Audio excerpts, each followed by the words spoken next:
I'm a normal person. I'm kind of just a dude. I was just your average, apolitical citizen. So back to my point. I'm a normal person. We, the normal people, because we're just people. I am seriously just a normal person. As I can't emphasize this enough, a normal person. I'm kind of just a normal person. A lot of other normal people like me. I am a normal person. I'm a normal person. I'm kind of just a dude. I was just your average, apolitical citizen. So back to my point.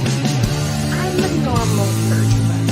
We, normal people. Because we're just people. I am seriously just a normal person. As I can't emphasize this enough. A normal person.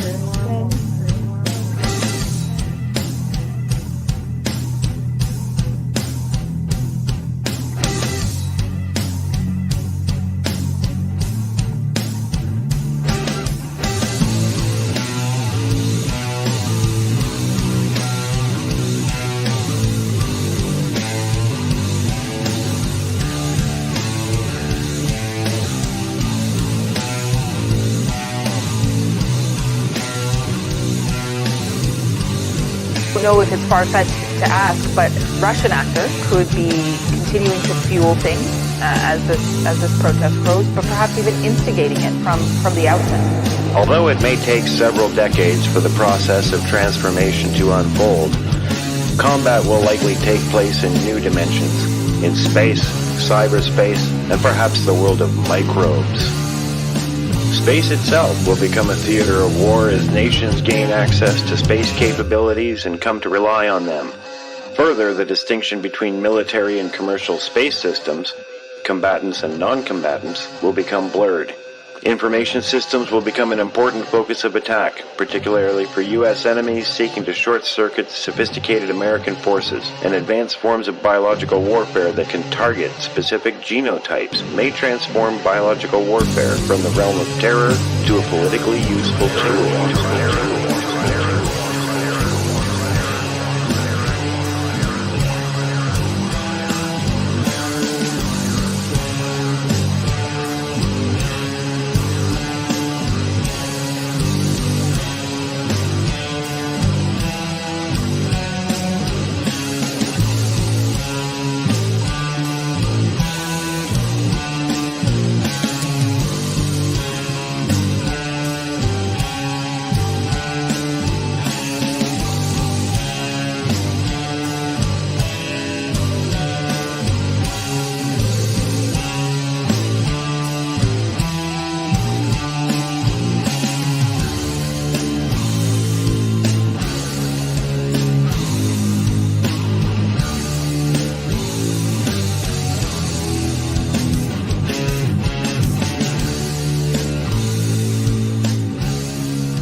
Let's get ready to spread 'em.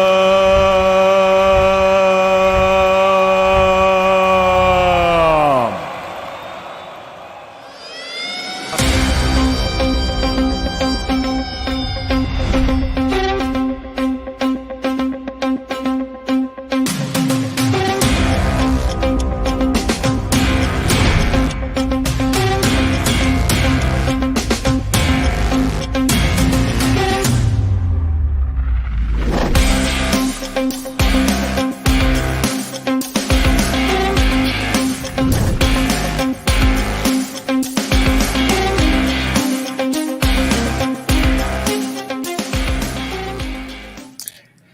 we are live, Saturday Night Live. So excited tonight. We have found a guest, Dr. Joseph Lee, coming on tonight. He's going to educate us a little bit about what he's learned about COVID, the vaxes, polio. Polio. We're going to get to polio. I bet you didn't bet on that, anybody. Right. We were made aware of Dr. Lee through one of our subscribers and Twitter followers, Sooth Spider. Shout out Sooth Spider on Twitter. Everybody give a follow. Who suggested that we look this interview up. Dr. Joseph Lee was on GigaOhm's Twitch channel, and GigaOhm is an American neurobiologist, I believe, researcher. Super high level dude who was ousted from his post due to his concerns over Corona and the vaxes and yada yada yada. It now runs a massively successful Twitch channel. He streams every day, thousands of views, and has excellent guests on, including Canadians like Denis Rancourt and other American dissenting doctors like Dr. Joseph Lee. Rain, had you heard of Joseph Lee or GigaOhm before all this? No, I hadn't. No. Yeah, nor had I. And that is indicative of kind of our side of all this now, is that you got concurrent streams going on, and it's sometimes difficult to make connections, but once you do, wow. And GigaOhm especially is turning out to be a bit of a nexus. A lot of our Twitter followers follow him, and it's making lots of connections. I'm sure there's lots of dissenting voices out there when it comes to the narrative, but I mean, to try to find them all that'd be a full-time job in itself. Well, that's it. We're suppressed. All they got to do is just say what everybody else is saying, and it's automatically out to millions of people without any barricades whatsoever. We got to swim upstream. Bev Turner's in the house. Hey, Bev. Good to see you. First comment award. Yeah, but I watched a good hour and a bit, I think, of that Twitch stream with them, and that was I mean, a lot of it was but exactly follow for sure, which just made me more just want to get Joe on the stream and talk to a couple of beer drinking Canadian idiots and see if can make it all make sense to us. Right. Yeah. Without yeah, like let's see if our eyes glass over, or if we can get it all figured out in one night and get banned by Google. That's our goal. We've been trying to get banned. I mean, come on, Google. What's going on? We're trying our hardest. Yeah. Just going to do a little quick share here and introduce Dr. Lee on the About page. Here we go. Dr. Joseph Lee, practicing LASIK surgeon in LA, has performed over 80,000 LASIK cases in the past 20 years. Qualified medical doctor, and we're going to bring him on to share his story right now. Yeah. Joseph. Hey, guys. Can we call you Joe? Whatever you want, yes. All right. Can we call you Fred? You can call me Fred. It's great to have you on. Thank you for appearing. Thank you for having me. I gave you the quick the bio off of your About page. Can you give us kind of your background, training, where we got to? Because there are going to be people, of course, that are just going to be like, who is this guy? Listen to the experts. Believe the science. No. I'm not published. I don't have publications. I don't have anything. Well, just your story. Just your story. You trained at, you did this, you did that. Yeah, so my parents were religious enough to think that the world was going to come to an end. So What religion? Seventh-day Adventist. Okay, right. So it's day 7 for them, I guess. And so I grew up that way, and that Right. wasn't easy, because I mean, I don't know how the average person views Adventism, but it's not normal, right? Right. So like the end is just always coming. Always coming. So Yeah. you're well, it's just like being a climate change activist, really. There you When you think go. about it. That's exactly what it's like. Like But our entire I'm society growing up. is kind of like that. I'm growing up in America as an Asian kid in the 70s. So that's already hard enough. And then they Right. saddle me with this Adventism, which is like triple, quadruple whammy. I mean, Wow. I couldn't fit in anywhere, right? And Was they were that so difficult in the 70s in LA? Was it difficult being Asian? no. I grew up in Georgia. Oh, right. Yeah, I grew up in Right, Georgia, right. and it wasn't easy. Little more So, tribal in Georgia, yeah. okay, so for high school, they didn't put me into school. They put me on a farm. Oh, okay. But there were 30 kids, and we were all. This is the end of the world, and I did everything: baking, Right.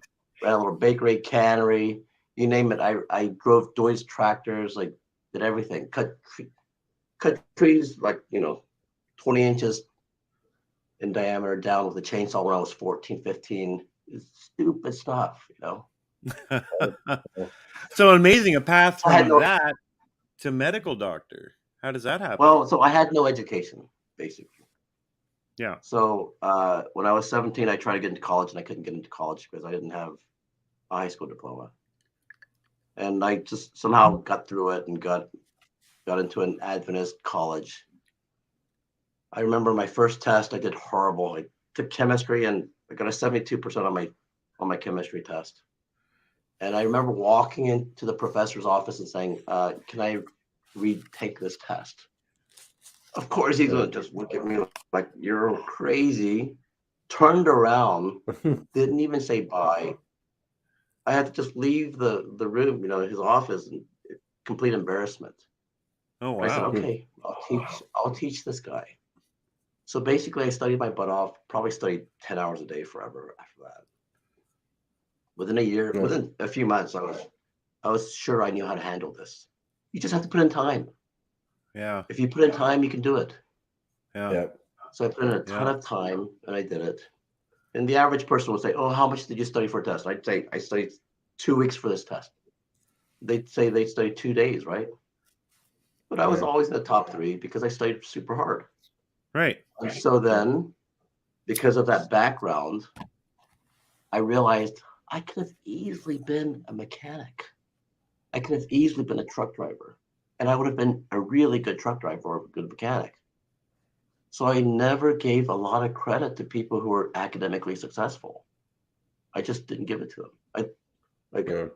I know where I came from. I came from nothing. I was in Dunlop, Tennessee, on a little farm with 30 loser kids who thought the world was going to end with no high school education. And then, somehow I figured it out. But if anything had gone differently in my life, I wouldn't have figured it out, right? I would have just been a loser. Not a loser, but I would have been a mechanic and I would have been very happy at doing that. And I would have been very good. So I don't ever think that somebody who's super successful and academic and has published 200 papers is any different. So that's basically what I learned. Yeah. I would say that my approach to the sciences is generally the same. I mean, the human factor enters into it. Just because you published papers here and there doesn't make you necessarily more knowledgeable, doesn't make your opinion better. And there are dissenting voices that we have to listen to, as long as that person seems to be sane and coming from a scientific place. But now we're in this believe the science era.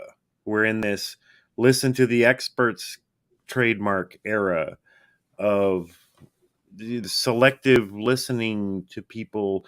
But where we saw during COVID, which is what we're going to spend most of the night talking about, I'm sure, the unprecedented moves by Boston Medical Journal, AMA, other groups of censoring doctors who had papers that were just as legitimate as others.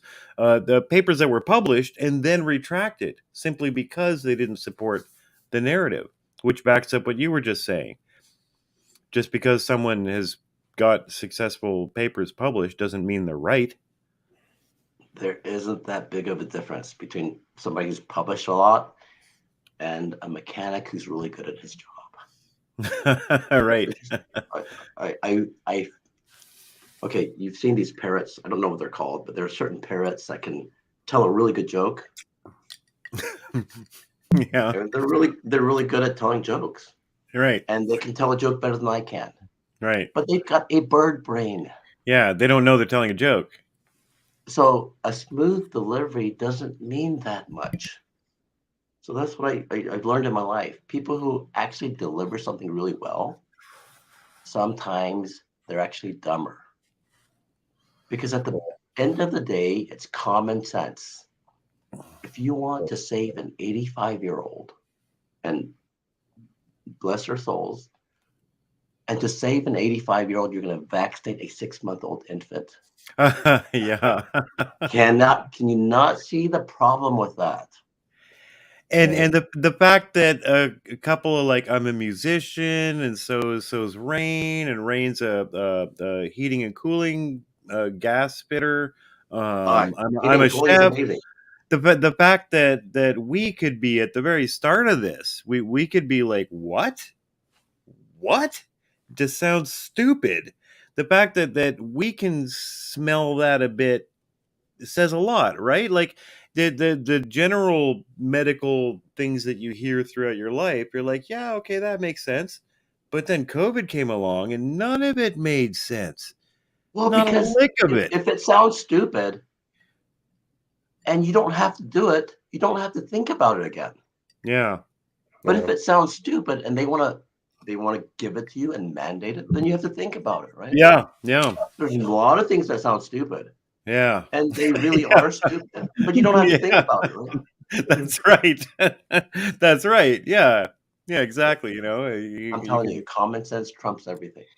I agree. I mean, I think any medical theory, and I spent the start of this, the lockdowns and the COVID stuff, and the tests, when the tests were being implemented, especially, a lot of time looking into it, a lot of arguments on Twitter, including with people who obviously used these tests daily, for years leading up to this. And I would never claim to be able to be getting anywhere close to where they are, but through common sense and through just reading the what you can, you can, at least the average person can at least get some kind of understanding of what's involved with especially the tests. What's your take on the tests, Dr. Lee? I've never even looked at what kind of tests. What are you talking about? The tests for COVID, the big tests that we all had to do. I mean, I don't know what to say about it. I think they're probably okay, but I worked at a surgery center, so they would stick it in my nose like every 2-3 weeks for the past 2.5 years. So I'm like, I had to suffer from that, but I never looked into tests because I figured it's very basic science. They must be okay at doing that. That's all I thought. The inventor of the test that won the Nobel Prize for it said that it's ridiculous to even try to diagnose someone with these tests. Oh, I didn't know that. Carrie Mullis. Yeah. Who I'm not saying anything here, but mysteriously died right at the start of COVID. Oh my gosh, really? At like 50, 51 years old or something like that. Perfectly healthy dude. Anyway, I'm not saying anything, but won the Nobel Prize for inventing these tests. And the intention is to amplify RNA and DNA in samples that you have, where you have microscopic amounts.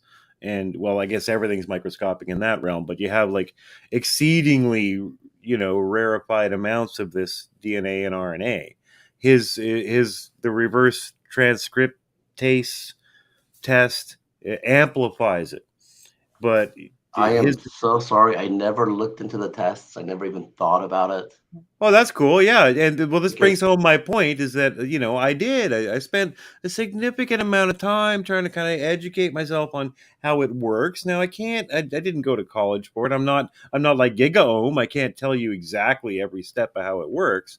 But at the end of the day, my one of my bring homes is that we didn't have a pandemic of a virus. We had a pandemic of testing, in which this testing is being reported daily, and people are being tested on their way into work and out of work and into the hospital. I currently work with a guy whose father is dying, bless his soul. uh, he's got to get a swab up his nose if he just goes to the cafeteria to get a bag of chips and comes well, back. He's getting to me, tested 8 times a day. to me, Eventually he's going to get a positive, and they'll say, the oh my people, god, there's so many sick people in the hospital. Oh my God, but they're testing everybody everywhere they go 8 times a day. It's a pandemic of testing. I think you're right. I have no idea about testing. All I Interesting. know is that everyone who tested me, I mean, some of them are nice, and the nice people don't push it in very deep. And the people Yeah. who aren't so nice, they go really far and they'll leave it in for 45 seconds. Yeah. Yeah. Yeah. Okay, so moving on to when I watched the GigaOM interview, things got really hot in talking about your thoughts on the, I guess, the response to COVID. Right. So you're not worried so much about the tests. You have, like, as you said, you haven't thought about that much about it. Let's rewind and take Joseph Lee back a couple years ago, and this whole thing gets announced, and we're locking down. And what happens for you then? How does your story progress through the COVID era of the last 2-3 years? So basically, I have a friend who's into heating and air conditioning, and he heard about this first in December. And we were talking about it nonstop because we play golf every Monday. And a mechanical and air conditioning guy, they know about air and they know about filters. So he advised me to get this mask that looked like Darth Vader, right? Yeah. Right. So I paid $600 to get that, right? And everything Right. else. And then the moment that COVID came in January, I realized I can't do that. Even if I put all this stuff on, you can't do that every second of the day. And nobody else is wearing that. And then all the people that you love can't do that. Yeah. And it's just ridiculous, right? So I was thinking about it hard. And I was on the phone with one of my IMD buddies. And I said, you know what? Sometimes when I get a cold, I feel it in my throat. That means that rhinovirus, whether you believe in viruses or not, that rhinovirus infected one of my cells, went into my cell, took over the machinery, made billions of clones of itself, or millions, or whatever it was, came out, infected other cells, and kept doing this. Because if only 3 cells were infected, I would never feel it. No. So at least 100,000 cells had to have been infected by a cold virus for me to actually feel it in the back of my throat. You get that raw feeling. Okay. Yeah. Sometimes I'm over that in 3 days. And I said, how did I get over that? 3 days is not time for an antibody to form. So how did I get over that? So I said to myself, I'm going to exclude the antibody as a relevant factor in how I overcame this virus, the rhinovirus. And I said, if I understand why, okay, a rhinovirus infects a cell, clones itself, infects other cells, that one process, why would it ever stop? Yeah. One cell, why can't it just keep going, keep going, keep going? It could do that forever. Why would it stop? So something happened for that to stop. And if I can understand why that happened, maybe that's the same reason why all other respiratory viruses stop. So I was on the phone with my friend for a few minutes. And I said, "This is okay. I'm going to pretend it's not the antibody. Here's my cell. The rhinovirus comes in and infects my cell. It puts its DNA, RNA, it puts its RNA into my cell. If I'm the cell, this RNA is the enemy to me. What do I want to do to it? I want to destroy it. What else do I want to do with it? I'm going to treat it like the enemy, so I don't want to help it. It's the enemy. I'm not going to help it. Whatever, I need to know what it wants to do because I cannot help the enemy. And then I'm a cell. I have a lot of friendly cells. I need to let the other friendlies know how to fight this enemy. And why wouldn't you? They're your friends, they're your buddies, they're your allies. You can tell all your friends how to fight this stupid shit, right? Yeah. So first, shoot them, you destroy them without question. Second, you don't help the enemy. Well, this enemy happens to want to become protein. So you don't do that. So back to the first point. So inside the cell, the RNA of the virus is the enemy and you want to destroy it. Second point, you don't want to help it. Third point, you want to tell all your friendlies how to fight this enemy. Those are the three main points of any enemy anywhere. Any enemy, I mean, the US Army is very intelligent. You figure out an enemy, Saddam Hussein, all these, you need to know how to destroy them, what they want to do, and you need to tell all the friendlies how to approach the enemy. You need to give them information. So this, inside the cell, this RNA is the enemy. You want to destroy it. How do you destroy it? I went back to my room. There happens to, I Googled it. There are ribonuclease enzymes that destroy RNA. There is nothing else I know on Earth that destroys RNA.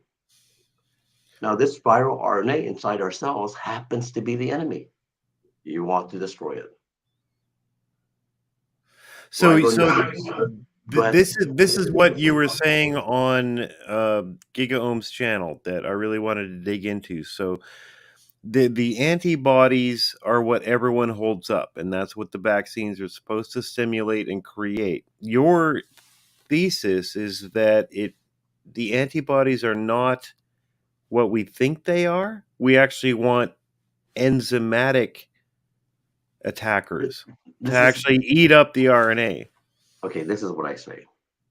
When you're inside your home and you have ants, do you call the police?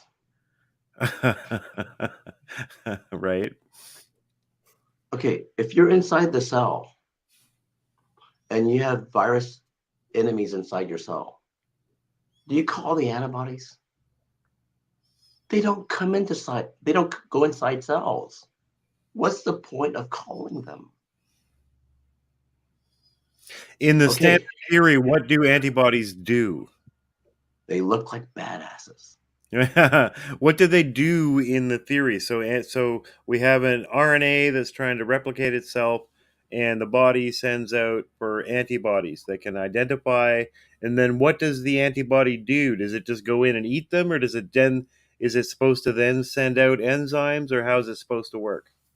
Okay, so an antibody is a Y. It's shaped like a Y. Right. And it does one thing. Think of a Velcro dart. Okay. That just sticks. The antibody only does one thing. It sticks to the enemy. That's all it does. And on the back of this Y, they have a region where the white blood cells can recognize it. Basically, antibodies are a dart. They stick. They're a Velcro dart and they stick. That's all they can do. They can't even go into cells. They're too big. There's not a good process for them to go into cells. Okay. Okay, so inside your blood, if you have bacteria that don't go into cells, they're a different kind of enemy. They don't go inside cells. Antibodies are very useful for bacteria. They don't go inside cells. Right. So you have bacteria growing in a part of your body. Antibodies form. They stick to it. Then white blood cells come and recognize it, and they can do their thing. But antibodies don't go into cells. So if you had mice or ants inside your house, would you really call the cops? It's pointless. We want to spray. There you go. Yeah. Anything but, okay, so basically the enemy is different. Every enemy is different. You got to call somebody different for every enemy. And, like if you're home and you have a heart attack, if somebody calls 911, everyone will come. Even the police will come. They're not useful and they're not relevant. So just because everyone comes does not mean that they have a useful purpose. You call 911 for a heart attack, the fire department comes. Well, there's no fire to put out, but the fire department will come. Hmm. Why are all these people coming? Because when there's an emergency, you just shout out, wolf, wolf, and everyone comes. That doesn't mean everyone that came had a useful purpose. So then, taking this down to the situation we're in, the vaccine claims are that aren't they claiming that they're working on that level, that they're creating? This is how crazy it is right now. Yeah. Okay, I was just on some infectious disease doctors, thread. No one will state the hypotheses of the vaccine. Meaning They won't say how it works. Oh, right. Not one person will say how it works. Well, what have we been told? Rain, how would you encapsulate how the vaccine supposedly works? Oh God! Well, It shoots RNA in us. yeah, it shoots. Well, it makes spike proteins or something, and that's supposed to create a condition in your body that your antibodies are supposed to recognize and then attack. I think I could be wrong. I don't know. It's close. This is what happens. So if you get RNA, let's step back a little bit. Yeah. So what happens is, if you have an antigen, antibodies will react to that. So the COVID virus has spike proteins on it. The antibody binds to that spike protein and supposedly neutralizes it and prevents that virus from infecting your cells. That's the theory. Yeah. Now, if that is a theory, then the antibody actually has to be inside the lung. Right. So this was a fascinating thing you were talking about. Now we're getting into like a physical size problem, right? And it can't get inside the lung. Okay, cool. So run us through that. Because the big thing is that this virus is supposed to be SARS-CoV-2. So it is by definition going to give you pneumonia by getting into your respiratory system, which is the RS at the end of SARS. And it's the whole idea is that it gets into your respiratory system and gives you this unique disease, and you're going to die by drowning in your own fluids in your lung unless you get this important vaccine, right? Right. So now your counter narrative, since we're depending on antibodies, is that they can't intervene in the lung, right? Okay, so let's give us the whole thing. Yeah. So in the year 2020, when COVID started, how do you get COVID antibodies in your blood? What are the ways you get COVID antibodies in your blood? Vaccine, right? That's one way to form antibodies. How else can you get antibodies? Getting infected. You can get infected and wait a couple weeks, right? Yeah. So in 2020, when this pandemic started, did anybody have COVID antibodies in their blood? Maybe a few. Maybe a few. And in America, 20 million of us got COVID with no COVID antibodies in our blood. No COVID antibodies in our body anywhere. Not in our blood, not in our lung, just not there. So, did we all just die because we didn't have antibodies? Last I checked, I'm good. So you see how silly this is. In the year 2020, no one had a COVID antibody in their lung, in their blood, in any part of their body. And we got COVID. And most of us healed within a week to 10 days. Yeah. No time for antibodies to form. How long does it take? At least 7 days for a minuscule amount. Yeah. It's a If you long term effect. You're trying to inform the body to create defenders for the future. It's not a Well, you don't make. that's their theory. I don't think it's even relevant. Oh, interesting. We'll get back to that. Okay, continue. Sorry. So no COVID antibody is in our body, and we didn't all become the Walking Dead. We're all still walking. 99% of us survived. Among the young, it was 99.9 or higher without COVID antibodies anywhere. So something saved us, and it wasn't the COVID antibody. Well, whatever that something, that mysterious X factor was, why would it stop working in 2021? Yeah. And why would it stop working in 2022? Why would it ever stop working? Yeah. Do you think it said, guys, I did my part. I helped you guys in 2020. I'm going to take a break. 2020 was rough, man.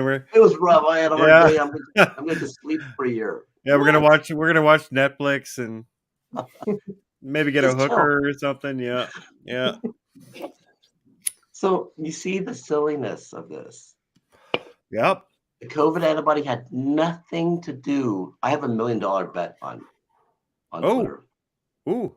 I say this X factor killed 1 million times more COVID RNA inside lung cells than your COVID antibody, because your COVID antibody wasn't even there. And what's the $1 million challenge? To prove you're wrong? If you think it's your COVID antibody, you place a bet. If it turns out to be my enzyme, the ribonuclease, then I take $1 million from you. And the ribonuclease is something that we all just own. We all just have this. That's natural. It's on your fingers right now. It's on your glasses. It's in your hair. Right. It's we just live in it. Right. So you're suggesting that ribonuclease might have something to do with how potentially humans have existed for 1 million years on Earth without getting eaten up? Go back to my first point. Yeah. Inside the cell, the RNA is the enemy. The virus RNA is the enemy, and you want to destroy it. Please tell me how you're going to destroy it, because I'll tell you what I think. Because if you Google ribonuclease enzymes, they're amazingly efficient at destroying RNA. Not just the virus, even our RNA. We happen to have DNA, so it can always make more RNA.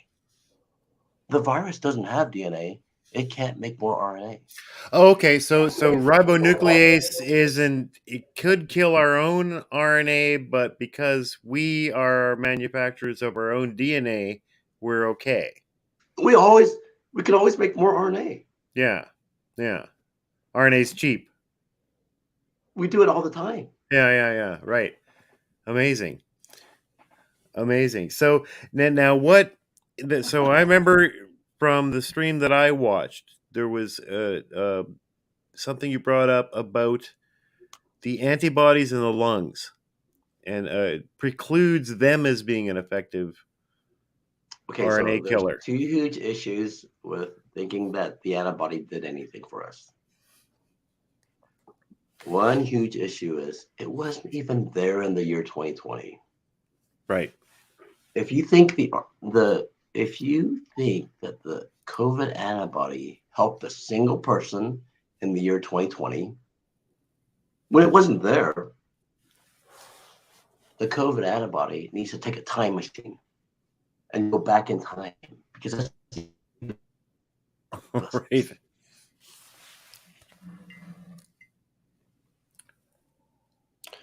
Were you Got a bit of a freeze situation. Oh, did he freeze? Did we lose LA? Oh, there we go. We're back. Okay, so at point number 2 on the antibodies. Yeah, we got a bit of a flaky network situation. What are you going to do? It's probably just the NSA clicking in and recording our conversation. Bev Turner says, I've avoided flu and cold for over 30 years now. Holy crap. Odorless garlic pills. Garlic cleans the blood. Wonder what Dr. Lee thoughts are on that. We'll get back to that. We're going to get part 2 of Dr. Lee's thoughts on antibodies and the lungs and RNA. Are you back with us, Joe? We had you break up pretty bad there. Okay, good. So part number 1 was like, where were these antibodies in 2020? Because they couldn't be there. So 20 million of us should have died, but we didn't. Right. Not even remotely. Not even remotely. And then even the numbers that they're using for deaths are patently ridiculous. Prima facie, ridiculous numbers that they're using for deaths.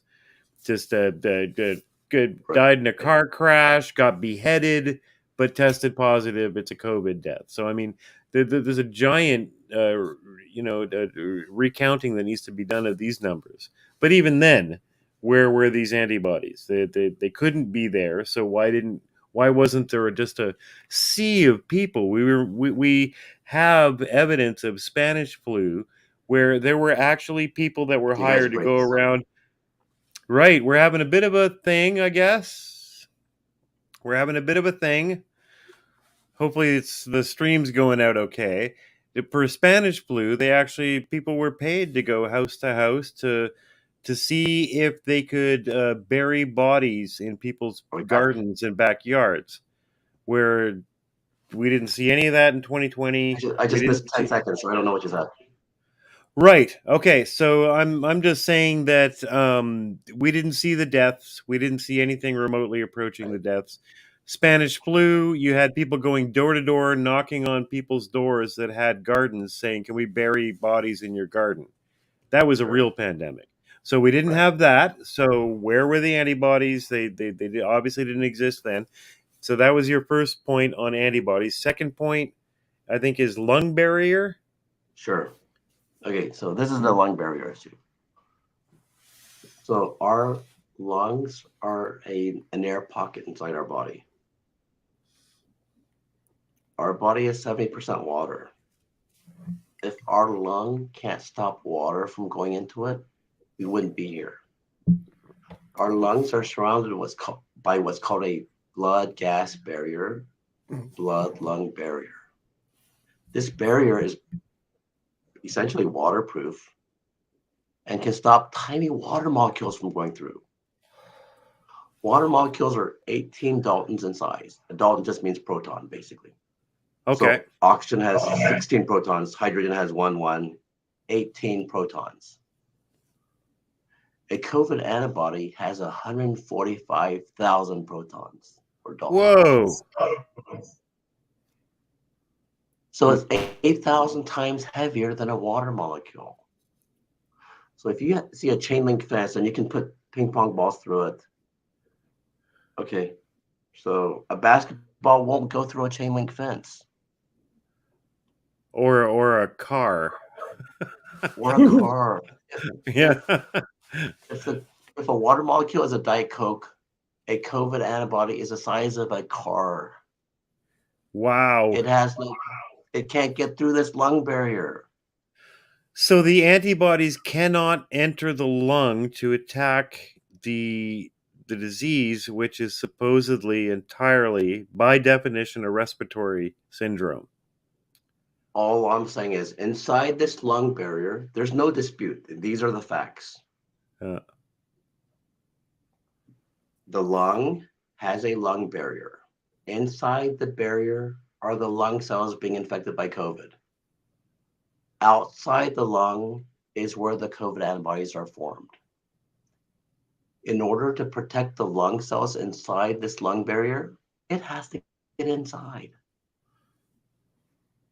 But the lung barrier doesn't even let water molecules through. COVID antibodies are 8,000 times heavier than water molecules. There's no wow. path for the COVID Wow. antibody through the lung barrier. This is pure science. This is just facts, indisputable facts. And so what I said to the FDA is, I said, Dr. Califf, what mother do you think will ever vaccinate their child if you can't explain how they add on airspace? Now I'll shut up. I'll go away. I will stop bothering, but just send me one scientist with their signature on it that explains how the antibody crosses the lung barrier into the lung airspace. One. Okay, That won't so bother okay, you. yep. So this is a little bit more back onto your personal path. So you got involved in communicating with officials about the vaccination process. Something happened there. That's You all were I writing did for the emails. past 2.5 years, Okay, so what from happened there? September. You're doing your LASIK eye surgeries and stuff. What happens to get you to you start writing emails to government officials about COVID policy? So my first one was September or October of 2020. I emailed Dr. Fauci. I thought this was serious enough, so I sent every U.S. congressman a copy of this letter. Now, I didn't do it certified, but my sister has a pile of letters and a signature, and this like I paid her money to do all this. All right, So the letter good to be basically his said, sister. Dr. Fauci. So I said, Dr. Fauci, the antibody has no path into the lung airspace. I think your vaccine, there was a huge mistake in it. A few weeks later, I get an email back from Dr. Emily Erbelding, who is the director of infectious disease, one position lower than Dr. Fauci. And she basically is going to ignore it. So February of 2021, I sent them a 73-page letter.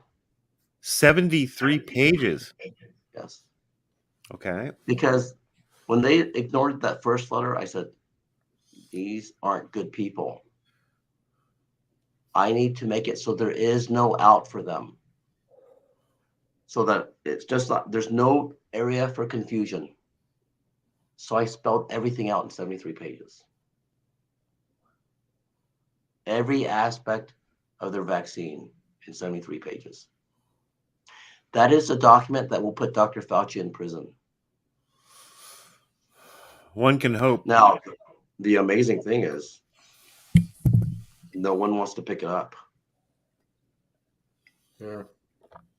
Big Pharma must be paying everyone off. That's the only thing I can assume. When you wrote your initial letters, did you feel a sense of action? Did you feel a sense of this? Surely someone will reply and we'll get some action, kind of thing. Or were you kind of naively hopeful? Well, I ran this issue by my mentor, who's the director of ophtho at Johns Hopkins. So he's not a nobody. Yeah. In the field of ophthalmology, he's very well known. I mean, our main throwaway journal is the Ophthalmology Times. He's a chief editor of Ophthalmology Times. All right. He's the guy I trained under for my fellowship in LASIK. That was 1998. He's not a nobody. I really didn't have occasion to speak to him for 20 years since my fellowship. Yeah. But when I came up with this, I think in May or June of 2020, he's the first person I took it up with. because he's an academic. He's published hundreds of papers. In the ophthalmology world, everyone on earth knows who he is. Mm. So he listened to me quietly for 15 minutes. And then he goes, Joe, you're going to be going to Stockholm. I didn't even know what that meant. And then we've talked every month or so too for the past 2.5 years. So he And then- backs you? Yes. And then he's told me I'm going to win a Nobel Prize for this maybe half a dozen times. Oh, Now, no kidding. I know that sounds really dumb to say out of my own mouth, and my kids get really mad at me. They're like, Dad, shut up about that. I've never published. So I see, this is how silly the error is. Yeah. It's one of these situations where everyone is telling the emperor how great he looks in his new clothes, and he has nothing on. Yes. Because all the consultants, they're all paid. All the advisors, they're all paid. This is how weird this situation is. It is just fucking bizarre. So to go from here, my God, Dr. Lee, what do we do? What do we do? Help us. Look. Okay, so basically I tried everything professionally. I tried to reach everyone, all the leaders in the vaccine world, sending letters, emails, letters. I mean, I felt many times that I was going to go crazy because what is this? I'm pointing out this flaw, and you guys are pretending that's nothing. And then I remember the FDA media director. I call him up, and he's shocked and he's stunned. And I'm like, you guys, you have to do the right thing because the FDA is important, and you will have egg on your face. But you didn't know about this issue. So now that I bring it up to you, if you just do the right thing and say, media alert, there's a big problem. There was this major fact that we overlooked. There's a problem with this vaccine. Just send out a press release. Just let everyone know. It's not the FDA's fault, is it? No. Just let everyone know. They could just say, we have new information. We're working on it. People would have been understanding. That's what I don't get about this. And then you would save the reputation of the FDA. Yeah. But if you do the wrong thing here, the general public won't trust you for decades to come.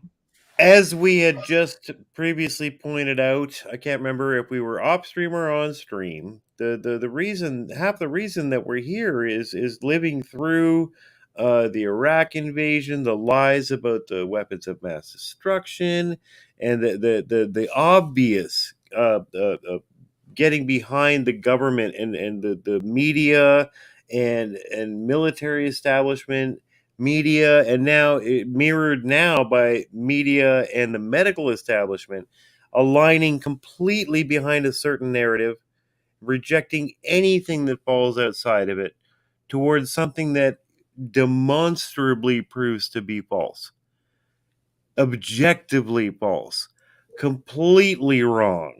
Say in the case of the Iraq war and weapons of mass destruction and stuff, absolutely completely wrong, yet we committed to tens of thousands of troops, thousands dead on our side, millions dead on their side, based on complete lies, but manufactured through an echo chamber that just amplifies itself.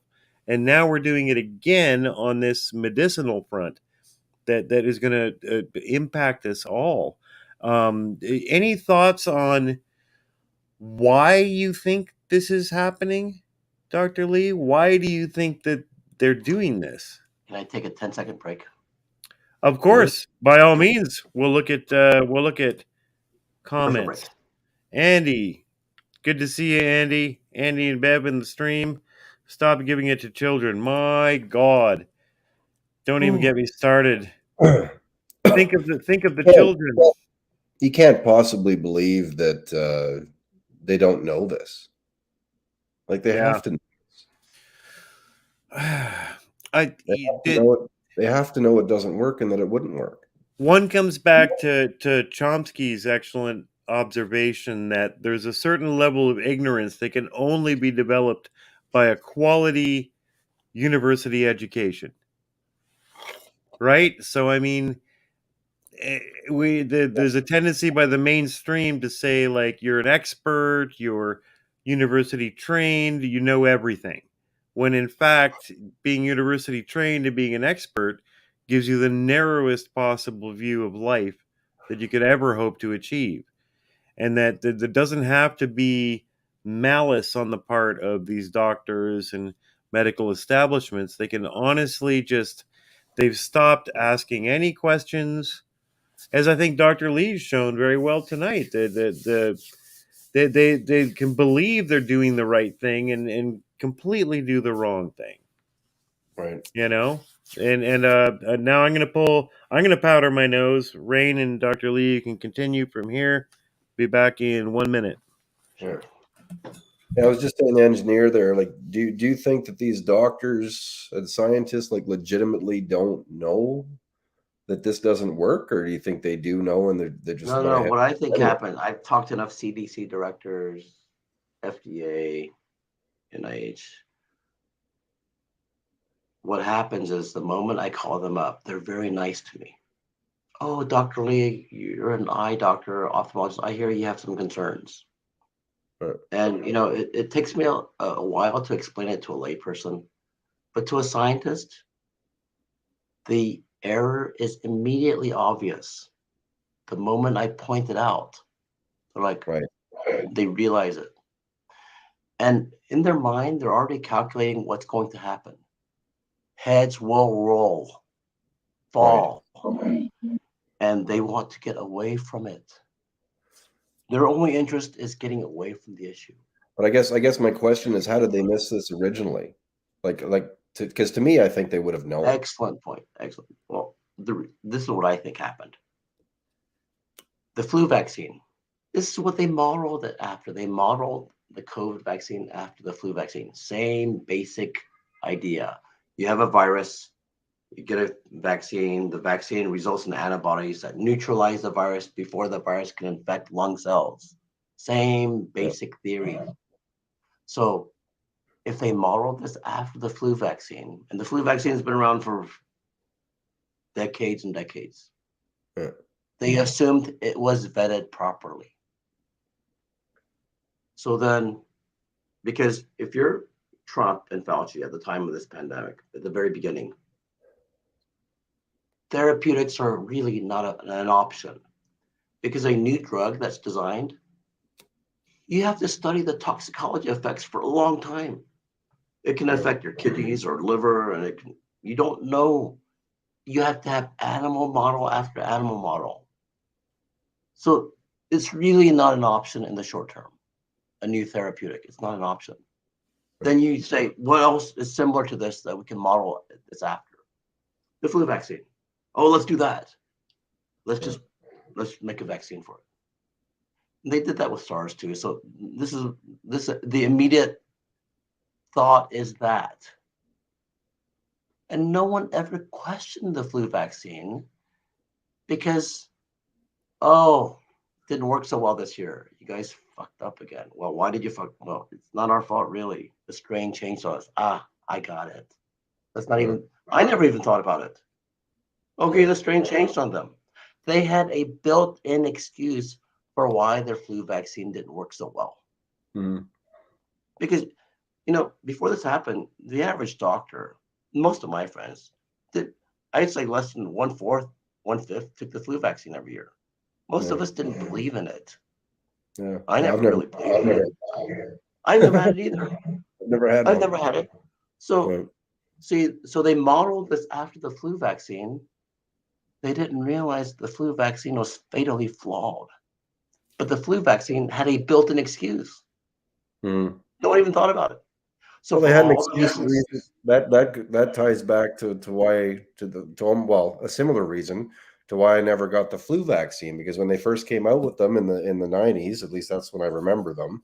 I remember listening to what they were telling me, and they were like, "Well, we've come up with this vaccine for the flu that's based on last year's flu," and then in the same sentence, telling me about how the flu virus mutates all the time. So there you immediately, I'm go. like, common sense. How is this Right. even supposed to work? It's That's how it's important common modeling sense is. something that doesn't even exist. you know? Perfectly on point. Exactly. Yeah. So yeah. So, So, for me, the big takeaways are that the shots, as declared, can't work. You said that you just came off a forum of doctors that can't explain how the shots work, right? well, because I'm kind of confrontational, and I have 25,000 followers or whatever it is. If I go on some doctor's site who's got 40,000 followers, he's gonna immediately look me up, and he's gonna realize that I've got a following. He's gonna try to figure out what I'm about, Yeah. and so he's not gonna do anything really quick. But in any debate, if you state your position, you have a weaker position, right? Because then you can't back out of it. This is the stupidity of the people who debate well. The stupidity of people who debate well or they think they debate well. You never stated your position. You just weaseled out and you figured out what the other side had to say, and then you changed everything so you didn't look like you were the loser. Well, that's the basic state of affairs these days, right? The goalposts can always be moved a little bit. Yeah, and with this issue, I thought, okay, your vaccine, by definition, a vaccine is a neutralizing antibody. How are you going to get away from that? That's what I thought. That is the statement, right? And they did. But your statement proves that if it is a neutralizing antibody, it can't enter the lungs and it can't fight the RNA infection that is happening in the lungs. Right? So Correct. where do we go from there? Where do they go from there? I assume they just stop arguing with you and call you a Trump supporter or something? No, I mean, I even called up a University of Michigan infectious disease expert because that's where I went to medical school. And Right. the mouth on this guy, he starts spewing jargon at me and saying it's more complex than basically his argument is it's complex. Right. So That's so not how now that's not we're how open science to works. nuance. Yeah, now we're No, open to nuance. Yeah. No, science does not work like that. You state your freaking complex hypotheses, you put it down in writing, you let me look at it. You don't assume that you're so smart that I'll never understand your stupid complex hypotheses. You write it down for me. And he lets you shoot holes in it at will because if he's correct, then it's ironclad. Right? But they won't even write it down.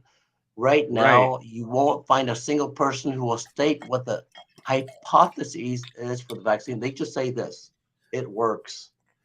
So I say back to them, I put this in my 73 pages. I said back to them, let me tell you how your vaccine works.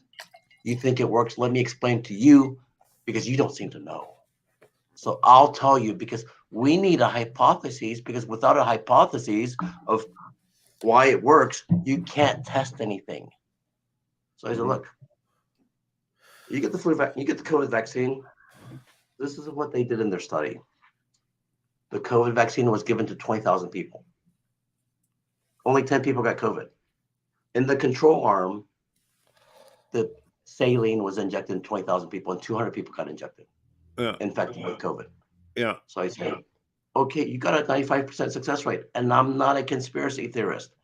I think that scientists, everyone involved, did what they were supposed to do, and you got a good result. The question is, it couldn't have been via the antibody, which can't get into the lung.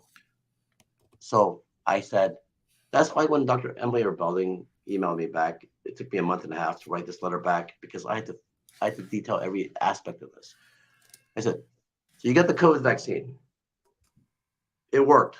I believe you, it worked. It was protective. I believe you. Let me give you my theory on why it worked. Because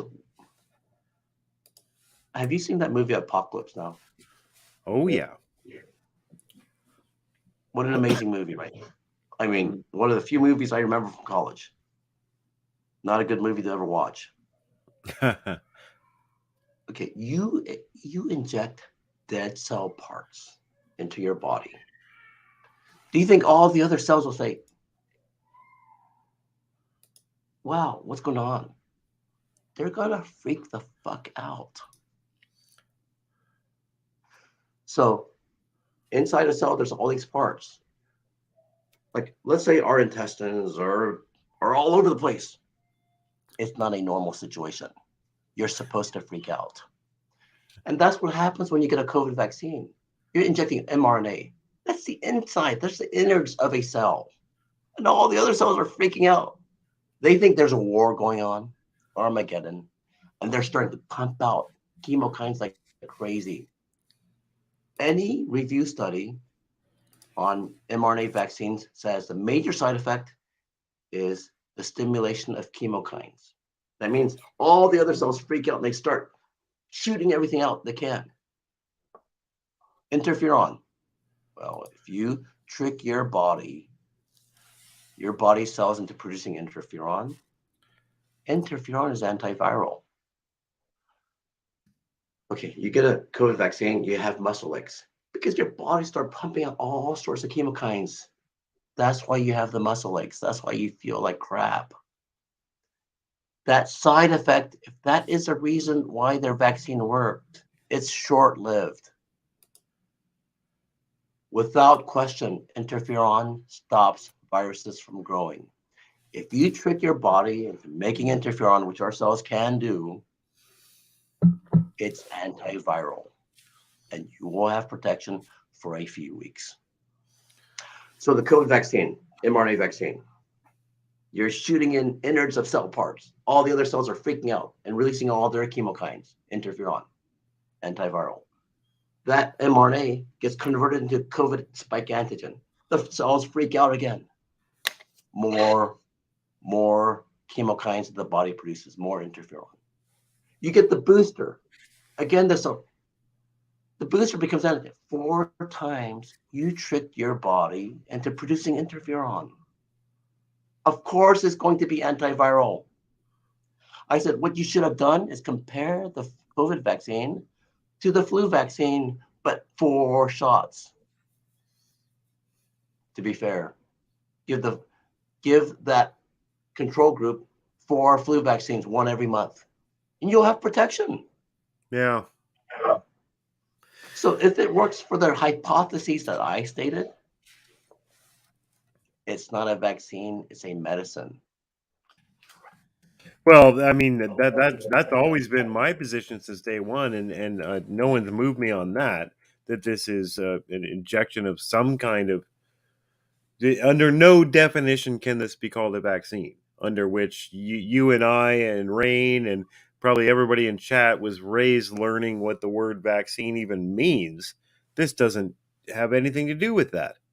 And then, of course, after I sent all this information to Fauci, then I went to the CDC and started sending them information. And then they changed the definition of vaccine. And I'm like, oh, no one else on earth knows why they're changing the definition of vaccine but me right now. They're doing it because I just exposed the stupidity of their vaccine. Yeah. Scientifically, there's no path for the neutralizing antibody. They did want it to be the neutralizing antibody, which is why they measure it in the blood. And we were all sold on vaccines, and at least the idea that you're like a little baby and they shoot you up with this stuff and then you're good, you're fine. Polio has been destroyed, mumps, rubella, all gone because of these miraculous vaccines. But this has nothing to do with it because 6 months later you need another one. See, that's where inconsistency shows up. I am like, you think your COVID vaccine antibodies only last 8 months. But my son got his last measles vaccine when he was 4. Yeah. And he's 19. Yeah. But he doesn't need those boosted? Well, where's the consistency in that? Yeah, right. So I mean, we're supposed to be dealing with absolute, concrete, capitalized, the science trademarked, and you can't question the experts capitalized trademark. So we're supposed to be. We've been all raised with decades of this. The vaccines, uh, polio, turn of the century, yada I hate to yada, say it, but eradicated. Go ahead, Joe. the vaccines, whatever they thought of the anti-vaxxers, the vaccine camp, they're the idiots. In my collection of data, I couldn't agree more. Of course, I'm nowhere near as trained as you, but in my estimation, it just seems to me that the arguments that for lack of a better word, and I'm not sure where you stand on this, the terrain changed so radically at the turn of the last century that we got rid of the conditions to create most of these horrible chronic diseases that would have happened just naturally through our evolution as a society at the exact time that the vaccine debate was going on, so that Salk and et al. Could claim victory over all pathogens ever. You When said it. You said it very well, but you're describing a false positive. How's that? Meaning there was more than one reason for the good result. Sure, right, but You described it it's perfectly. not the vaccine. Correct. Yeah, it's not the vaccine. The Improve vaccine, public sanitation. We keep our clean water and dirty water separately. yeah, Improve personal hygiene. We've got wipes for everything. We've got yes, flushing toilets. yes, You know, yeah. Our milk is pasteurized. Food is we have standards for not eating rotten flesh and feces. And oh, so that brings me to another one that we were on watching you on Giga Ohm. You have a whole fully fleshed theory about polio, correct? yes. So, And so this is how tell us about polio, because the standard narrative is that right. polio is going to kill every kid. It's exclusive to very young children. Myelitis, right? Scars on the spine. Right. Yeah, and this was this was like unheard of, and then it was explosive for going into Right. the late 19th century into the early 20th century, an absolute explosion of this. And then Right. supposedly Salk's vaccine just destroyed polio. We are victorious forever. Polio's gone as far as we know. Your theory on what happened to polio? So basically in science, if I come up with another hypothesis or theory, they don't get all the credit. So this is how simple it is. So they want all the credit for polio going away. Here's the theory. I am 14 years old. And at the time, and my buddies got paralyzed because of polio. Well, then I'm freaking out and everyone else is freaking out. And we have no idea where polio is coming from. It could be coming from aliens. It could be coming from anywhere. We don't know. Now, my theory is simple. The moment the medical researchers realize that the mode of transmission for polio is fecal oral, that is enough. Meaning an infected person with polio, they have to have a bowel movement. That feces has to end up in my mouth and I have to swallow it for me to get polio. Now, if I'm a 14-year-old kid at the time and my neighbor friend is paralyzed and I do not want to be paralyzed, and I'm like, I'm confused about but you're saying it's all in the feces. It's in the shit. If I can keep other people's shit out of my mouth, then I won't get paralyzed. Now I'm going to be able to handle that. I'm like, I'm good. I can handle that. No one else's shit is going to get in my mouth, and I'm not going to swallow anyone else's shit. And if you think that's a hard thing to do, Look at the reward. You won't be paralyzed if you can handle that. So there's hand washing everywhere. Personal hygiene improves. There's wipes. I don't even know if they had disposable diapers back then, but I'm sure they formed after that, right? Well, they started building systems where you could have diapers that were, well, yeah, you had electric washers and such. Even if you had cotton diapers, you could wash them and sterilize them and then put them on your children. You didn't have to do weird shit that whatever the fuck they were doing in the 1800s for diapers. I don't even want to know what they were doing. So your theory is that polio is a fecal oral. No, my theory is simple. The moment the researchers realized how polio spreads, that knowledge was enough to stop it. Yeah. Right. And happened almost automatically with the rise of citywide hygiene, water processing, food rules and delivery. It kind of happened automatically. And then, right? Even in public swimming pools, every kid is wiping their ass in the water. Every adult is wiping their ass in the water. They're going to dump more chlorine in swimming pools. Once you understand where the enemy is and how it gets into your body, isn't it a lot easier to handle it? Yeah. Once you understand. It fits a lot better with the idea that we've been here for 1 million years.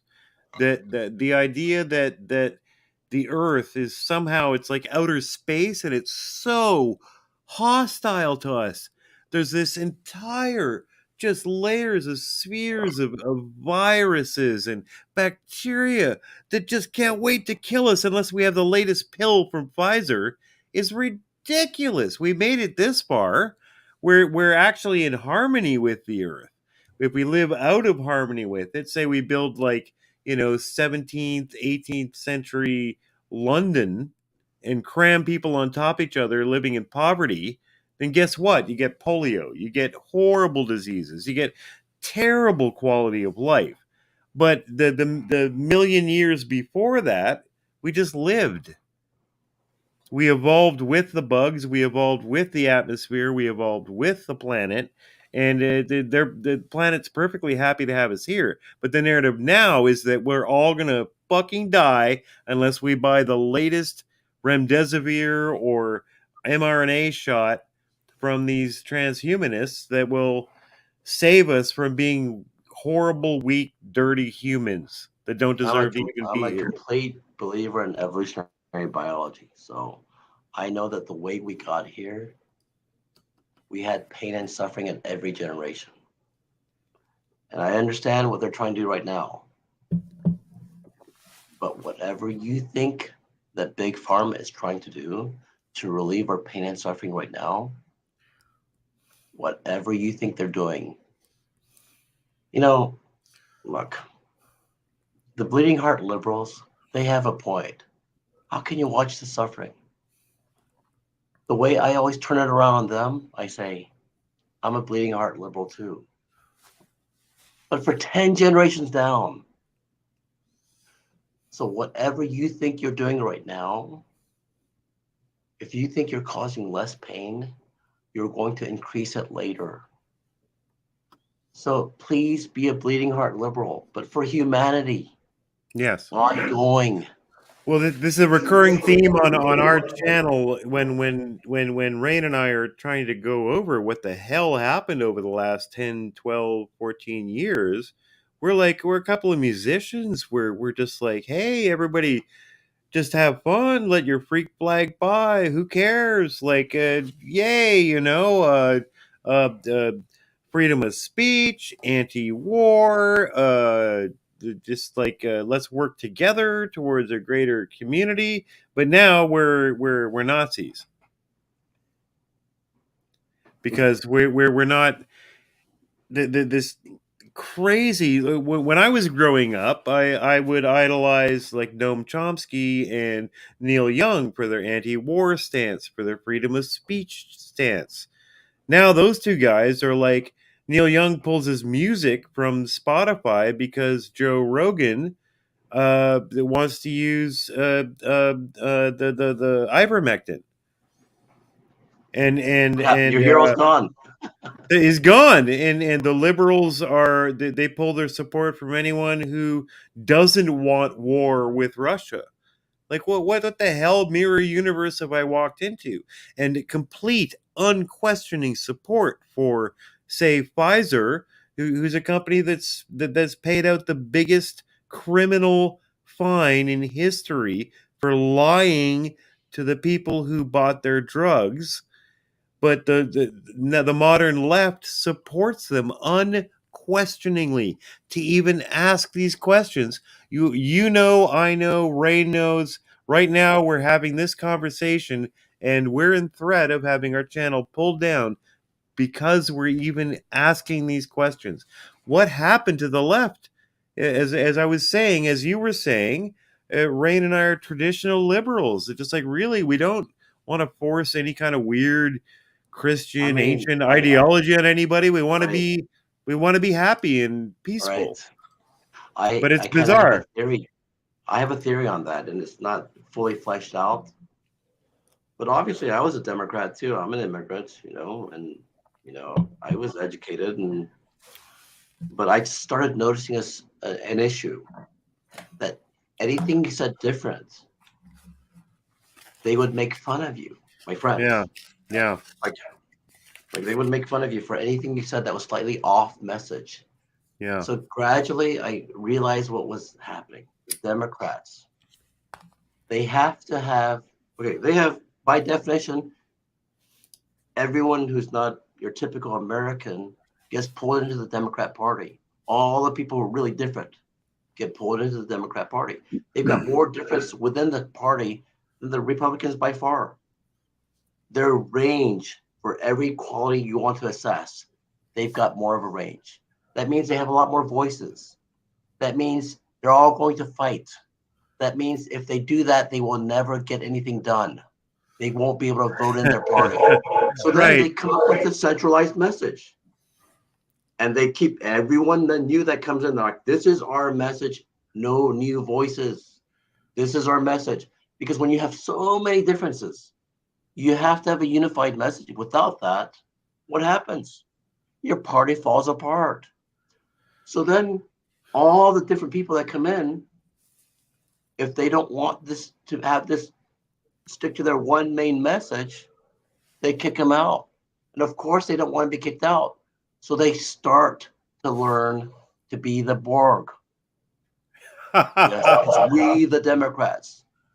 There's no individual voice. Yeah. And if you think you want to have an individual voice and you want to have your own thoughts, they don't want you. And that's what the Democrat that's Party what's so ironic. It's so ironic. It's supposed to be a party that is speaking for the marginalized, small individual races and immigrants and all this stuff, but it ends up homogenizing them into a useless batch for which they can do nothing. And a real turning point, I feel, was to whatever degree anyone finds that him I know what it turned unsavory is that when Trump was directly asked when he was running for election in 2016, why should a black man vote for you or why should a Hispanic vote for you, and he's like, you've been voting Democrat for 70 years. How's that working out for you? What have they done? What have you got to lose? Vote for me. And he got absolutely historic levels of Hispanic vote, female vote, black vote. It wasn't much, but it was historic, and it speaks to a bit of an awakening where you're supposed to have the left is supposed to be speaking for all these minorities and immigrant families and stuff. Yet, as you said, only just trying to funnel everyone into this singular message zone, which runs counter to the fact that you're trying to be diverse.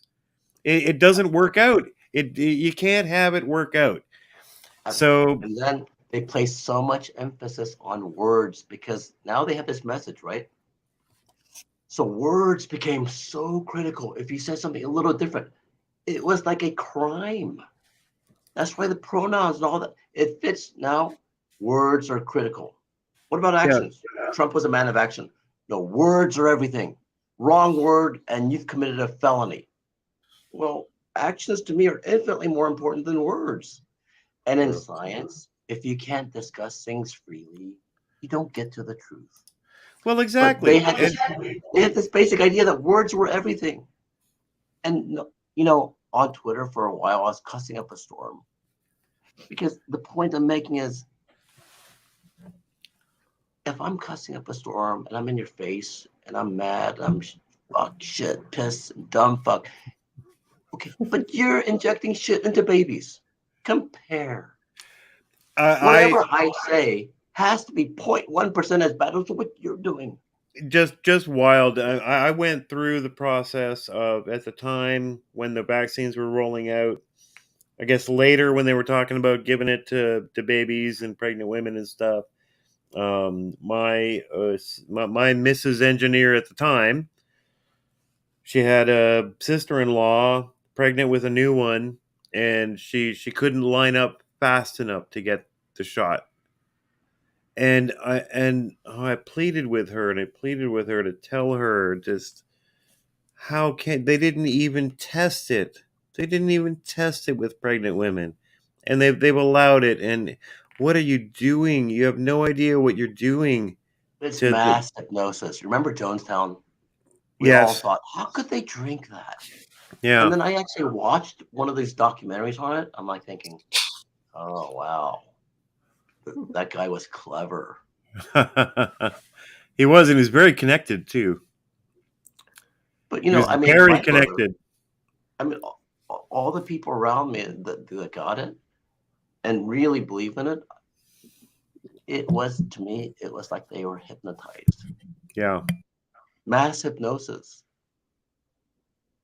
Yeah, or even for some people that I knew, the previous Mrs. Engineer was she felt she had no choice, absolutely no choice. She teaches vocal instruction to young girls. The families are so apoplectic that they had scared them so much that there was no choice for them to vaccinate themselves as fast as possible, their children as fast as possible. And if she hoped to continue making a living, she said to me, quote unquote, "I'll shoot turkey gravy into my veins if they say I have to." No, I completely get that. And that's why I say you guys were braver than me.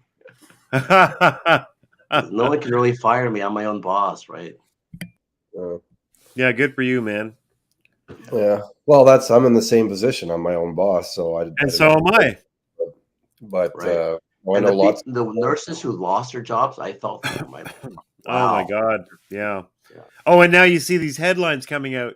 Ontario considers rehiring unvaccinated nurses and doctors due to medical shortages. Are you fucking kidding? You assholes. As theoretically, when we needed it most, when there was supposedly just this death factory going on, we fired them all, and now you're considering hiring them back? How magnanimous of you! So Mayor Garcetti, I remember emailing him many times. I'm like, mayor of LA mayor. Okay. I'm like, you know, you want everyone vaccinated for the good of the group. There's nothing worse you can do to an individual member of the group, but take away their livelihood, aside from killing them. So, and you're willing to do this, make people lose their jobs for the good of the group. Now, I'm explaining to you how your science is flawed. Now, if you're really concerned about members of your group, wouldn't you have my science vetted, looked at, questioned, some other scientist sign off on it and saying, hey, this guy has a point. If you're really concerned about members of the group, wouldn't you do that? Yeah. Make sure you're making the right decision.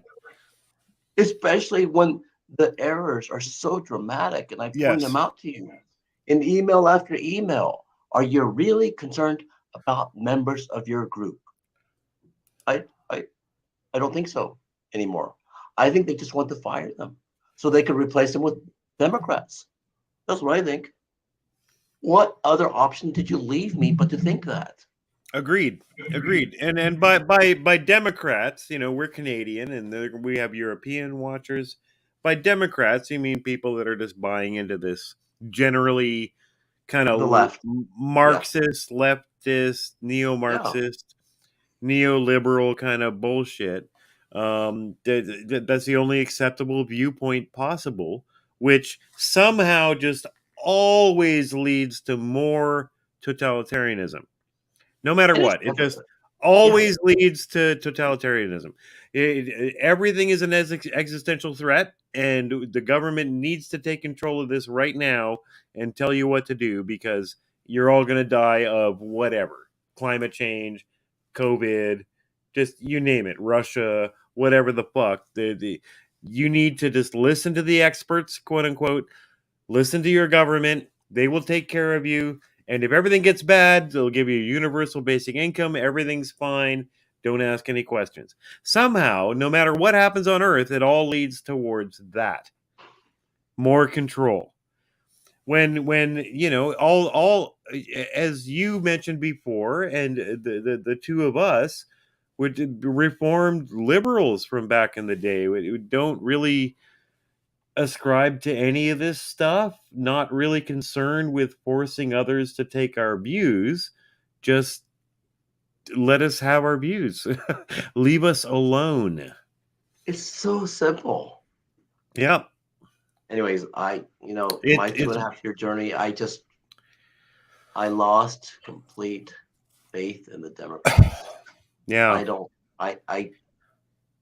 it's like we need another complete party Yeah. because I don't think they're ever going to be able to rehab themselves. Well, I think you had it in Trump. You had a truly independent conservative voice, but he didn't manage it well, and I'm not sure that anyone could. As soon as you get an actually dangerous actor in power in America, there's way too many large forces waiting to make sure that that doesn't happen. Like, like, uh, like, like antibodies or or enzymes are waiting there to make sure that the body politic in the USA doesn't change too much.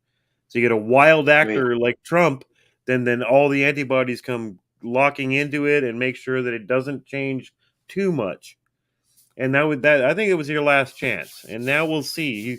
He's declared he's running again. I don't know. I mean, like the damage has been done. If Democrats win again, you guys are you're in the toilet. If they get 4 more years, oh my god. I don't think they won last time. Right. Yes. I don't. None of us does. Anybody with any reasonable, I think, skeptical, inquisitive mind thinks that was a fair election. I mean, I there's mean, way too many questions. Biden had 10 parked cars in his rallies. Trump Yeah. had thousands. There So, is no way. So, Dr. Lee, I want to take you out with I got my fucking Apple Notes up. I just want to make sure I cover a couple quick questions with you. Quick fire. We don't have to spend too long on them. The SARS-CoV-2 virus itself. Do you believe that it was isolated and it actually exists? Yeah. Okay. I don't know if I believe it exists, yes. Okay, cool. Just curious. These are quick fire. Right.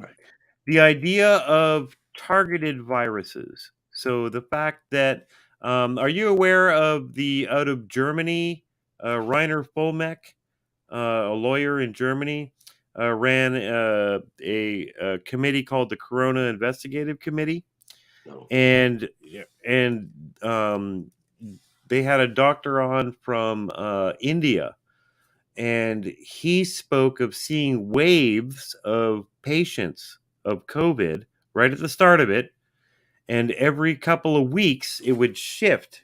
And so at first he saw Indian patients. The second wave, he saw black patients. The third wave, he saw white patients.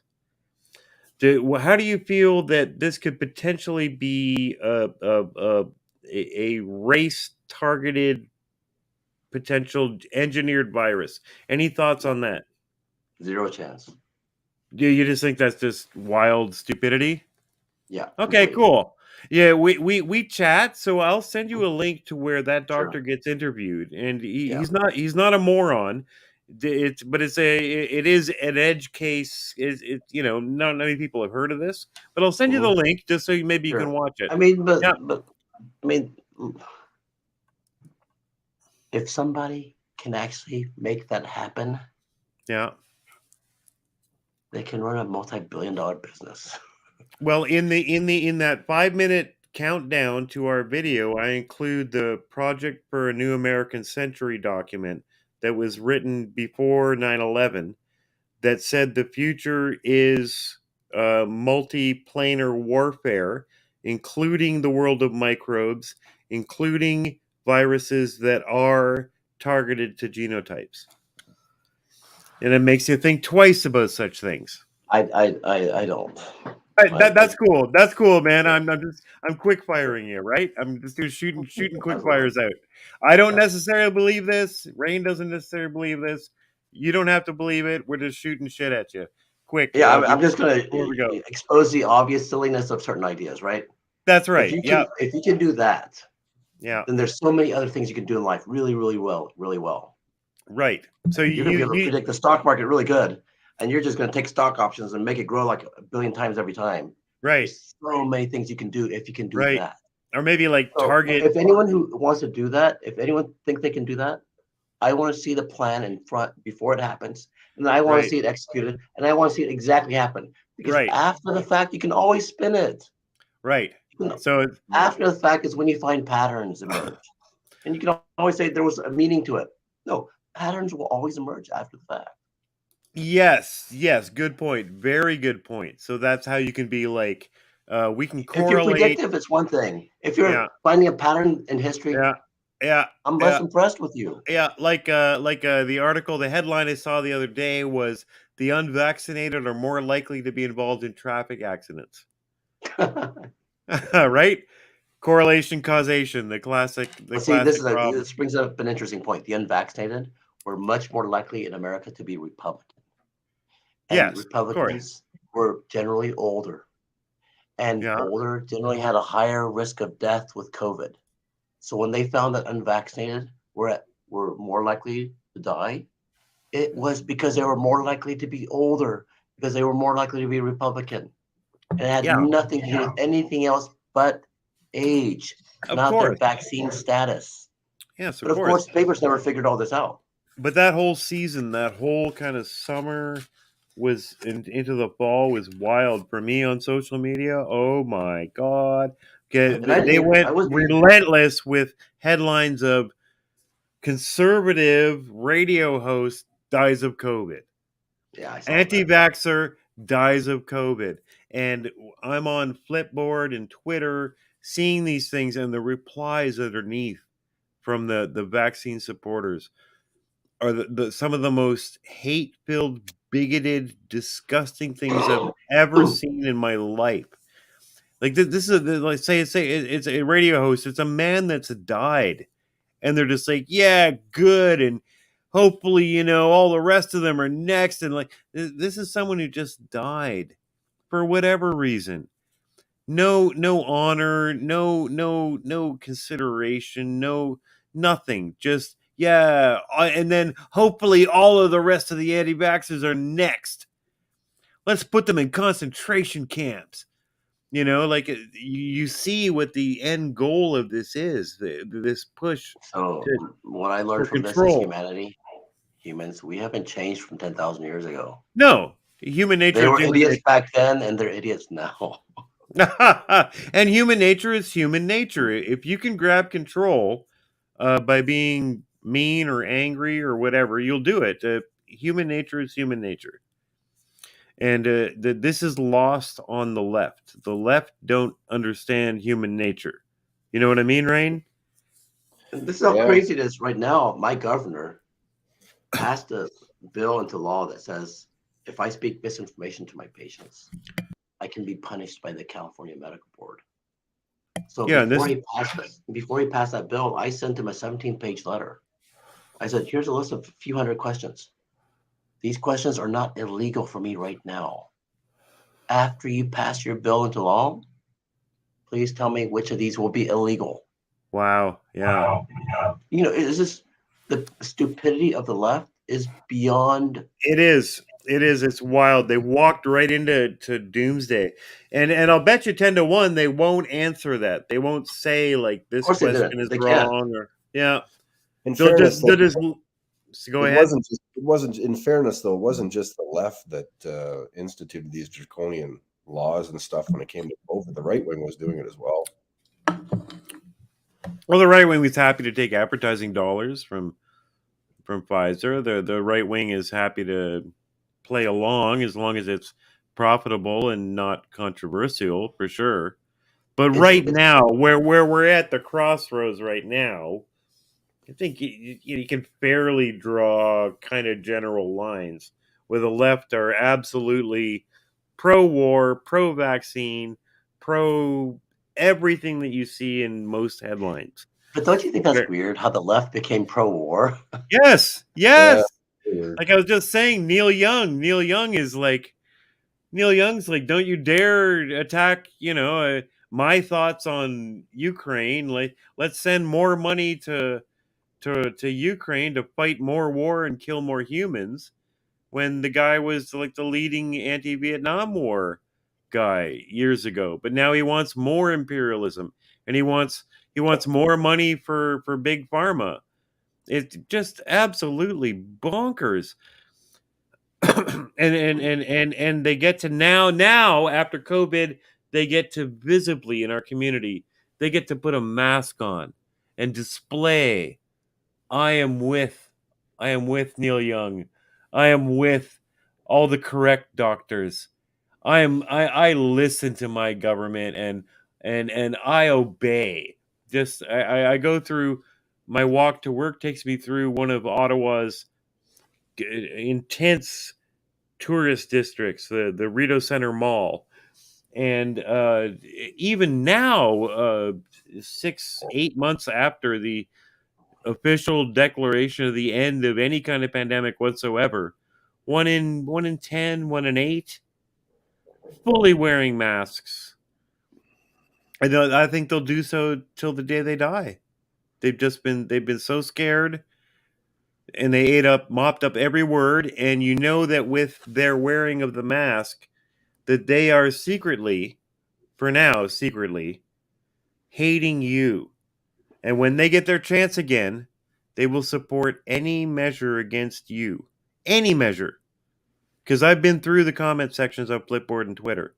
They will support putting you in jail. They will support ending your career. They will support muzzling you. They won't fight for you if you end up there. That's right. Because you weren't wearing a mask. You must be one of those anti-vaxxers. Yeah. Anyway, it is wild. Thoughts. We're gonna wrap up. Thoughts on polio is one of your big things. Have you followed what happened with Bill Gates in India with polio?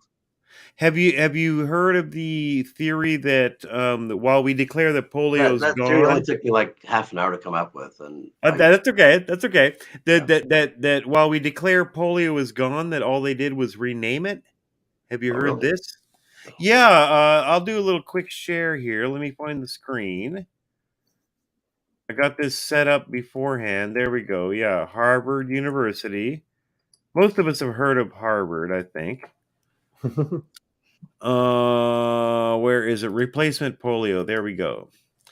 So the replacement polio, and now they're calling it acute flaccid myelitis.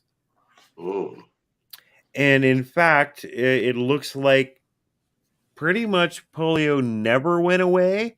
And in areas where one could state that perhaps there still is this fecal oral pathway, it's gone on completely, whether they're injecting them with vaccines or not. People are still getting polio. And it's one of the reasons that India not only banned Bill Gates, but is suing Bill Gates after he came in with a bunch of injections in the early kind of mid 2000s, I think, had a massive experimental vaccine program in India. They ended up kicking him out, and they're suing him now. He's So forbidden. this is really interesting for me because I was in the hospital and I was talking to a nurse who had, I think she was Muslim. Yeah. And I was, any medical personnel, I'm going to talk about this nonstop. And she didn't stop me. So I'm explaining everything. And we kept talking and she was so interested. And I can talk for hours on this. And then she goes, well, what do you think about polio? And I go, well, what about it? And she goes, we still have polio in my country, Pakistan. I'm like, really? And she's like, and they're trying all sorts of things with vaccines and everything. I'm like, no, vaccines aren't it. They can't help. And so I said, just a minute. Do you guys still eat with your hands like they do in India? Yeah. She goes, yeah. I'm like, there you go. If you focus on the mode of transmission for polio, you're going to have an infinitely better chance of getting rid of polio in your country than trying to put all this work into vaccines because they won't help. I said, you go to silverware for 6 months. You keep your separate dirty water, your clean water separate.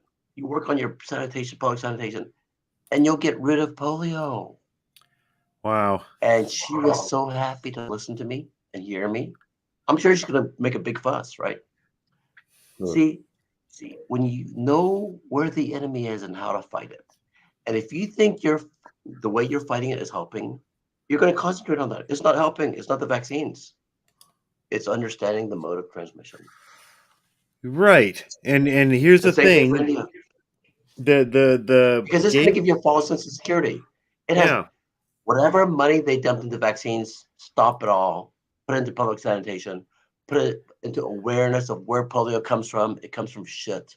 If you understand that, okay, then you're going to do an infinitely better job than focusing on vaccines. Yeah. Okay, Bill Gates is going to look really stupid because I don't just attack polio vaccines. I attack all vaccines. Yeah. That's one of the things we were most excited to have you on for. I feel like, just the anti-vax movement made so much sense and came to such a head in the early 2000s that they had to wage an all-out war against it. Now to the point where it's just all you have to do is say anti-vax and it dismisses anything anyone has to say. It's like saying I subscribe to Alex Jones. Now I don't have to listen to you. Anything you have to say is ridiculous. You're a moron. But I mean, the reason that India and I believe Pakistan as well, we'd have to check that out, is that the Gates Foundation came in about 12, 15 years ago with the excuse of HPV vaccines for girls, ended up crippling them. Crippling tens of thousands of girls, waist down, like a myelitis kind of situation. And India is in a drawn out forever litigation with Gates, and he's forbidden. The Gates Foundation is forbidden from operating. I'm going to have to do this. Yep. I'm going to have to give you the math on vaccines. Okay. So everyone in the world knows how stupid Bill Gates really is.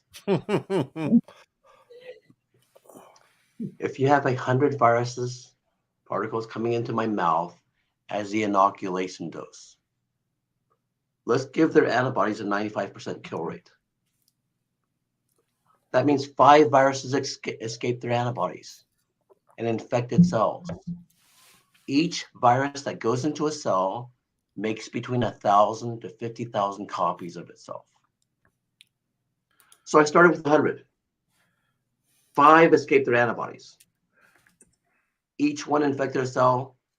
Using the small number, I now have 5,000 viruses. 100 became 5,000. That's a 50 times growth. Every school kid knows that when a penny doubles every day, that's a 2 times growth. In 40 days of a 2 times growth, It's a phenomenal amount of money in 40 days. Yeah. This is a 50 times growth, and I conceded a 95% kill rate for them. In 10 cycles, we're one solid virus. Okay, so what can be possibly wrong with my little assumption here? Okay, maybe it's not 95%, maybe it's higher. But here, we go to this. The moment you get vaccinated for something, in a month, let's call that your maximum concentration of antibody, 100%. A month after your vaccine, you have 100% antibodies. Your max dose concentration, I'll call 100%. Yeah. We all know that in 3 months, it's dropped to 80%. Yeah. And in 4 months, it's dropped to 70, 60%. And how can 70% antibodies give you a 95% kill rate? It's wild. And how do they justify the idea that, oh, don't worry, the spike protein and this RNA stuff just dissolves out of the system really quickly. You have nothing to worry about. But then it's, how is the effect of it present for many months later? I've never understood this. They're trying to say it's safe and everything. Don't worry. Can I say you don't understand it because they don't understand it? Yeah, that's what it seems like. It's that It just simple. They doesn't don't make understand it. it doesn't make objective sense This is whatsoever. third grade math that they didn't do on their vaccines. Okay, Yeah. my hypothesis for measles. You know, Oh. in the U.S., the incidence of measles dropped over 40 years. Okay, this measles vaccine takes all the credit. I say this is how simple it is. A mom sees their child with red dots on their face in the morning and doesn't send them to school. That is called isolation. In science, there is nothing that is more effective at preventing viral spread than isolation. So it's that simple. You visualize red dots and you isolate them. Then measles doesn't spread. So now they think that their measles vaccine was responsible for the decrease in measles in the US. I say it's visualization and isolation. How can they ever prove their theory? They can't, because isolation is really strong. Wow. Well, it's totally strong. I said 4 or 5 months into the pandemic when it started, after seeing all the destruction that was done by businesses closing down and the lockdowns and everything else. And I said at the time, if they had been smart, they should have just told everybody to just stay home for 2 weeks, like 2 weeks to flatten the curve. If they actually I heard that theory many times. actually had to shut society down completely for 2 weeks, it would have been over. It would have been done. Well, I mean, that's theoretically, but that can't happen, right? So theoretically, if you want the fastest way in the world to shut down the virus, 2 days you can do it. Everyone stop eating for 2 days. The virus doesn't grow. Yeah, well, fasting. We touched on that on Twitter on fasting. You say you fast a couple times a year? Okay, so you don't have to worry about the flu or COVID nearly so much if you understand how the human body healed you. Once you understand how the human body healed you, because remember in 2020, there was no COVID antibody, and yet we healed. So let's go back to how did we heal then? The ribonuclease cut the viruses. Okay, so how do you activate more of those ribonuclease enzymes? You fast. So every kid on Earth knows that viruses don't grow on their own. They grow within our cells. Well, our cells aren't growing very fast if you don't eat. Then it doesn't grow the virus very fast. And it's that simple. So every kid, every child, every infant on Earth that gets sick, they get fussy and they don't eat, because not eating is a solution when you get a virus. So whatever your risk factors are, you don't want to help the enemy and you don't want to feed it. If you don't feed it, it can't grow. The Holocaust was a horrible thing, but the flu didn't wipe them all out, because when you're not being fed, viruses can't propagate and spread. Yeah. China's lockdown. It's this simple. So starve No. of flu. It's that saying, except I say starve of flu, starve a fever, starve both Just starve it all. for 2 to 3 days. Yeah, right. You know, I'm on day 6 of my flu. Yeah, First 2 days, I didn't eat anything. yeah, I was functional. I was completely fine. I yeah, had a mild headache first 2 days. That was it. yeah. Well, they seem great. And my voice is still a little raspy from it, but I was fine. Yeah. I worked today all day. I was fine. Well, we'll give you a break from the karaoke portion of the evening. We're gonna do some Celine later, but I guess we'll take a break because you got a flu. So that's amazing. I think we're ready to wrap up, Joe. Like, Sure. what an awesome interview. What do we do next? What do you think we need to do to overcome this? What is the barrier to regular humans reclaiming their health? What do we need to do? Well, I think awareness is going to grow at how stupid the current leadership was.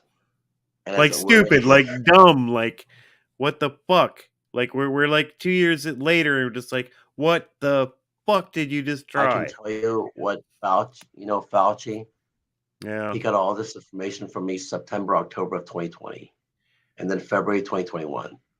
So he's going to have a lot of questions to answer. He's going to try to pretend that he doesn't understand it. And people are going to be really mad at him. Well, He's going to pretend. he tried this in the 80s. There are videos of him saying that you had to mask up to not get AIDS. And just wait until he and his team come up with the mRNA vaccine for AIDS. But in the meantime, you need to wear a mask. Yeah, he was wrong about AIDS. Yeah, like ludicrously wrong, like embarrassingly wrong, and you probably shouldn't be hired again wrong. Right. Yeah. Bev is one of our really good girls. She needs to know from you, Dr. Lee, what about odorless garlic pills? Do you have an opinion on that? I don't know. It might help. Yeah. I think increasingly as we break away from this pharma model, there probably are plenty of natural ingredients that are present on planet Earth that will help our health. But we're gonna have to build a whole new old paradigm of health that breaks away from this idea that we're somehow horrible viral monstrosities on the earth that the earth is trying to kill, instead of we're part and parcel of the earth. And we need to get out of the way of everything and just get back in harmony with it. I think that's the defining line, right? It seems that we're supposed to be here, so should probably stop fucking with it. Like, stop injecting medicines, stop injecting chemicals, stop fucking with it. It seems like we're supposed to be here. It's been a million years, give or take. We're doing all right. I agree. Yeah, like we're not going to get slaughtered by this constant stream of bugs and shit. It seems like we're doing all right. Just remember that when you get a sore throat when you're 85, yeah, next 2 to 3 days, food can kill you. Yeah, right. Because it saps the energy away from what you need to fight the bugs, right? You do not want to eat for 2 to 3 days after you get the flu. You want to starve the virus. Because the energy goes towards digestion instead of battle? No, it's not that reason. But you don't need to know the exact reason, but you don't let the virus grow. Yeah. Because your cells, your cells won't grow. You can see a 14-year-old kid, he can look 8 if he's been adopted by foster parents who don't feed him. Your cells don't grow when you're not eating. Right. And so starve the bad, starve the good, starve the bad. Starve the virus. Yeah. All right, Dr. Joe, we're going to call it. Thank you so much. This was fantastic talk. Let's reconvene. let's find out where we are in the new year. Come back on and let's see where we get in like 3 or 4 months, please. Absolutely. I hope it's better. Oh, thank think you it so will be. much. I think so. I feel like, like the intro makes a joke about it. I'm kind of gray pilled. Like sometimes I watch all the stuff and you're like, oh, the CIA is running everything and there's no hope. But then you get, like, today I had a whole day on Twitter with like-minded followers in a group where we're chatting, and they're aware of you, they're aware of GigaOhm, where you were on last week. Yep. And it's growing. They're gonna have a hard time. They're gonna have a fight on their hands if they want to do this shit tomorrow. And if we get together quickly, they'll have an impossible fight on their hands, and we need to continue. Absolutely. Yeah. Thanks very much. Thank you Pat. so much, Joe. Hey, thanks, Thank you, Joe. everyone, for joining in chat. We'll catch up with you afterwards in the chats as well. Thank you very much. Have a great Good night. night. Thank you. All right.